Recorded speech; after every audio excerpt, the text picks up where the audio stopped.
दोस्तों नमस्कार। भारतीय राजनीति में आजकल ओडिशा को लेकर के काफ़ी चर्चा हो रहा है, क्योंकि ओडिशा के अंदर एक लंबे अरसे के बाद सत्ता परिवर्तन हो रहा है और वहां पर बीजेपी की सरकार बन रही है।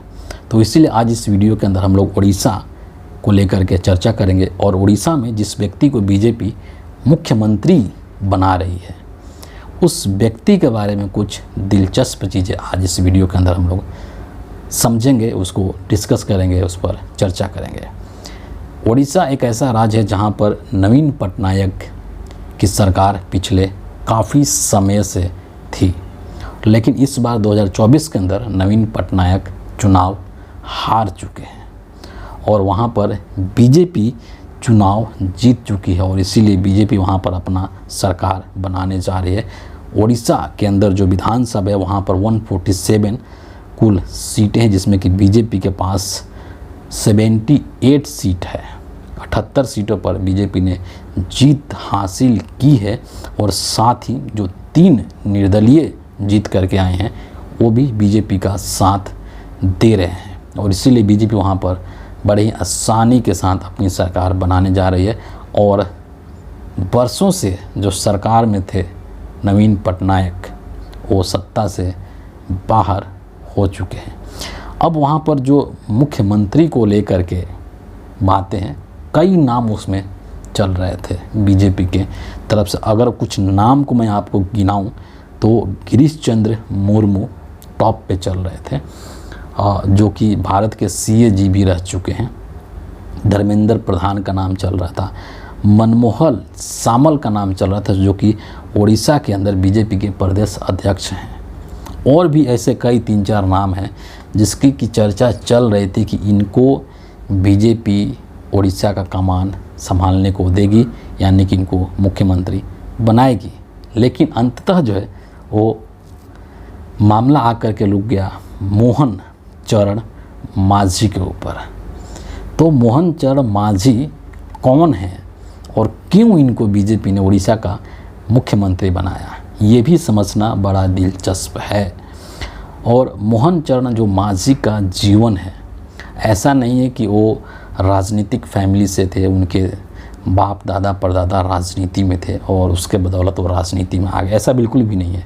बल्कि वो जीरो से उन्होंने शुरुआत करके और यहाँ तक की मुकाम हासिल की है मोहन चरण मांझी ने, और इसीलिए शायद बीजेपी ने उनको मुख्यमंत्री वहाँ का बनाया है।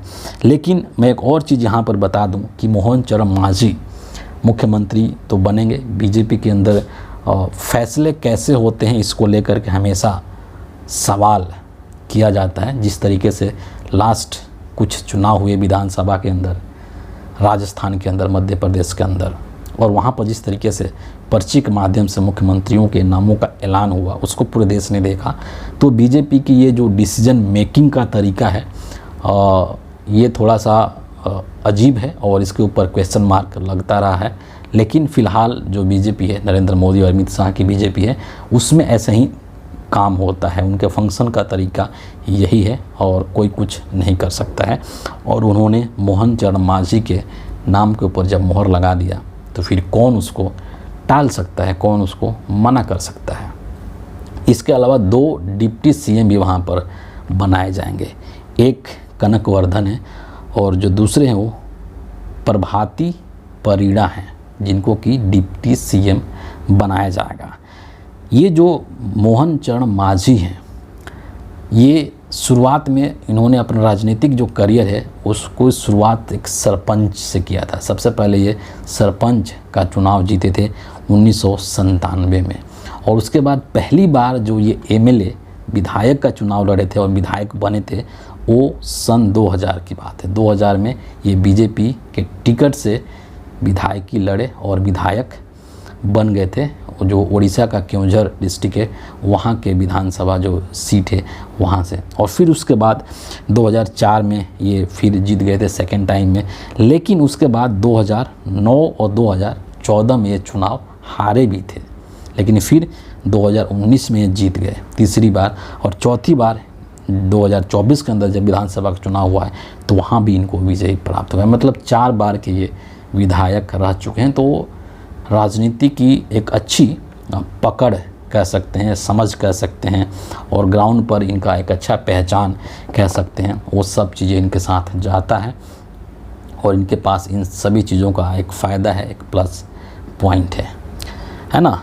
अब जो है एक बहुत ही महत्वपूर्ण सवाल है कि आखिर जो बीजेपी का हाई कमान है उन्होंने क्यों मांझी के नाम पर ही मुहर लगाया। तो इसके पीछे कुछ बेसिक से बहुत कारण है और लेकिन सबसे जो महत्वपूर्ण कारण है वो है इनका आदिवासी होना, है ना। एक तो उड़ीसा के अंदर लगभग 23-24% आदिवासियों की आबादी है, तो उसी समुदाय से मुख्यमंत्री देना बीजेपी के लिए ज़्यादा उचित लगा और उन्होंने आदिवासियों को मैसेज देने की भी कोशिश किया। ये सबसे महत्वपूर्ण कारण मुझे लगता है। और इस डिसीजन के साथ मुझे कहीं ना कहीं जो बीजेपी के दिमाग में जो चीज़ चल रही होगी, मुझे ऐसा लगता है कि वो एक तीर से दो निशाने साधने की कोशिश किए हैं। एक तो उड़ीसा नंबर 1, नंबर 2 झारखंड में अगले कुछ महीनों के अंदर विधानसभा का चुनाव होना है और जिस तरीके से वहाँ के सिटिंग चीफ मिनिस्टर को, हेमंत सोरेन को जेल में डाला गया था, उससे न सिर्फ झारखंड के आदिवासियों के अंदर रोष और असंतोष पैदा हुआ था, बल्कि पूरे देश भर के जो आदिवासी समुदाय हैं उनके अंदर बीजेपी को लेकर के, नरेंद्र मोदी की कार्यशैली को लेकर के एक नाराज़गी देखने को मिली थी। तो कहीं ना कहीं मुझे ऐसा लगता है, आप क्या सोचते हैं आप ज़रूर बताएंगे, मुझे ऐसा लगता है कि कहीं ना कहीं उस चीज़ को भी इन्होंने साधने की कोशिश किया है। जो मांझी साहब हैं, मोहन चरण मांझी, इनको मुख्यमंत्री बना करके कि आदिवासियों को संतुष्ट किया जाए, उनको खुश किया जाए, ताकि झारखंड के अंदर भी उसका लाभ लिया जा सके। ये सबसे महत्वपूर्ण कारण मुझे लगता है। इसके अलावा और कई सारे कारण यहाँ पर गिनाए जा सकते हैं। मसलन कि भाजपा के लिए बहुत ही समर्थित हैं, बहुत ही डेडिकेटेड हैं, अनर्गल बयान नहीं देते हैं, विवादित बयान नहीं देते हैं, साफ़ सुथरी छवि है इनकी।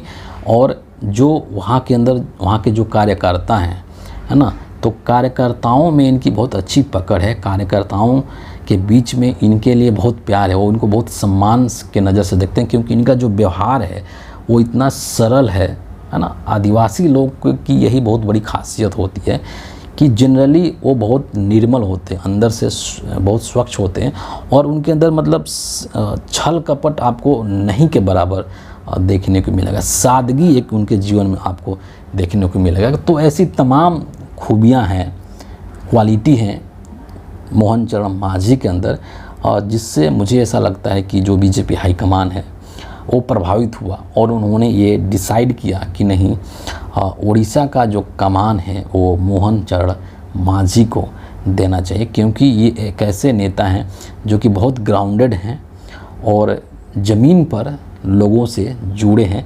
तो इससे आगे की जो राजनीति होगी उड़ीसा के अंदर बीजेपी की, उसमें भी मदद मिलेगा और संगठन के स्तर पर वहाँ पर बीजेपी को और अधिक मजबूत करने में मांझी साहब का बहुत महत्वपूर्ण रोल हो सकता है। और इन्हीं सब चीज़ों को देखते हुए मोदी जी ने और अमित शाह ने ये डिसीजन लिया होगा और मोहन चरण मांझी को उड़ीसा का मुख्यमंत्री बनाया होगा। तो फिलहाल इस वीडियो के लिए इतना ही है। आप सभी का बहुत बहुत धन्यवाद।